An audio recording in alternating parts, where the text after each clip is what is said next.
Hello everyone, welcome back to our channel. In this tutorial today I'm going to show you how to change currency on Google Play. So let's get into the video. So open up your Play Store. And then here, so if you want to change your currency, then you need to change your location because your location and region reflects your currency. So for that, go to your profile here in your top right, click on it and then go to settings. So when you get to settings here, click on general. So under general, you'll see an option called accounts and device preferences. So simply open up account and device preferences, click on it, and then when you click on this, scroll down and you will see country and profiles.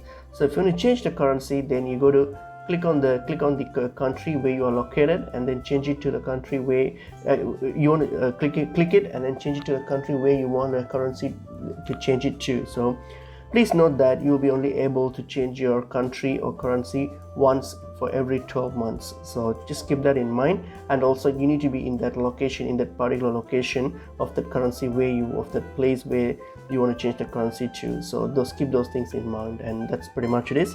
Hope this video was helpful. I will see you in another video. Thank you.